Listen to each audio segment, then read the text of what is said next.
Il y a du rose dans le Kreisreis, après les frais de campagne des banquets truqués de l'UMP, après les dîners clandestins de Chalençon, après les partouzes des eurodéputés néerlandais et juste avant les vieilles charrues, Christian Troadec, le maire de Carhaix, invente le concept 100% breton, 100% beurre salé, le concept tout en un, les orgies du Power.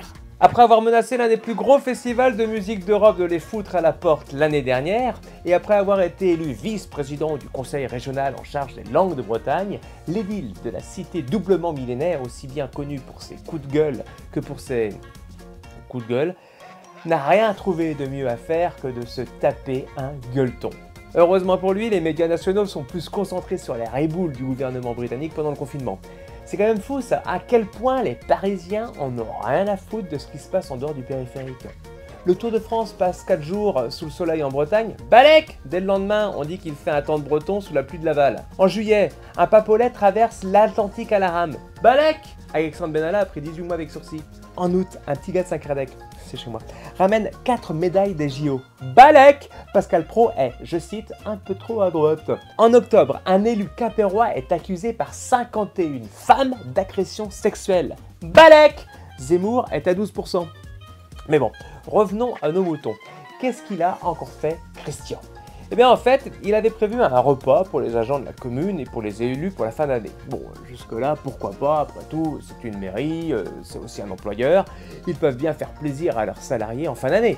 Même si c'est avec l'argent public, bon, ça passe. Bon, par là-dessus, il y a le Covid qui s'est invité à la teuf et du coup, le dîner a dû être annulé et les employés ont été invités à venir prendre les repas à emporter. Jusque-là, tout va bien. On est loin d'un détournement de fonds à la mode dictateur africain. Mais là où ça se gâte, où il y a une couille dans le potage, ou plutôt une cirrhose dans le couignamonde comme on dit à la mairie de Carhaix, c'est que monsieur le maire et ses potes se sont rendus au point de rendez-vous pour, je cite, serrer quelques mains et saluer le travail de nos agents. Et au final, ils se sont torchés la gueule jusqu'au petit matin. À la base, il y avait à bouffer pour 80 personnes et au final, ils étaient 20 gouelles à s'en foutre plein la goule. Apparemment, cette soirée, c'était la grande bouffe version bretonne sous-titrée. Dans le rôle de Marcello, imaginez Christian qui se gave de poularde, de foie gras et de gâteaux bretons. Il engloutit son repas tel une oie nymphomane consentante devant un bec verseur de bouillie de maïs. Dans le rôle de Philippe, c'est Jean-Claude, l'adjoint à la ruralité et à la picole publique qui engloutit Saint-Jacques sur Saint-Jacques, pâté-croûte sur pâté-croûte, galette complète sur galette complète. Le mec est devenu un mix entre Obélix et Michel Houellebecq. Dans le rôle de Michel, c'est Jean-Yves, le responsable technique qui s'engouffre la moitié des petits fours à base de galettes tartare avant de se goinfrer de macédoine au risotto.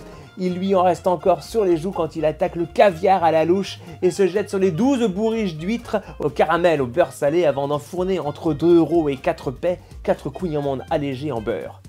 Et c'est pas tout.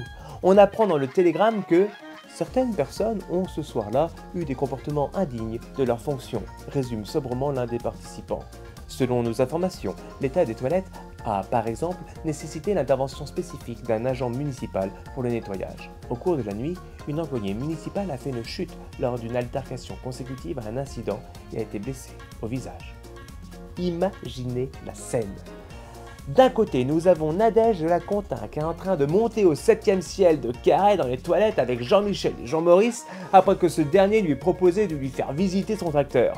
Et pendant ce temps-là, Jean-Philippe, le préposé au 3e âge et gérontophile à 16 heures perdues, a profité de la cohue pour embarquer Marie-Thérèse et Gaston dans un rodéo nu sur des vaches dans la pérille de Kérampuil. La pauvre, dans la nuit, est tombée de la vache et s'est écrasée la gueule contre le fossile d'un pétard de Tiken Jaffa-Coli. Merci. Vraiment un grand merci à Christian Troadec, à toute son équipe municipale qui, même dans la pénombre, dans le froid, dans la misère, le Covid et l'hiver, feront partie de ces gens qui sauront toujours donner de leur personne et de leur cœur pour nous faire rêver, nous faire rire et nous apporter du baume au cœur.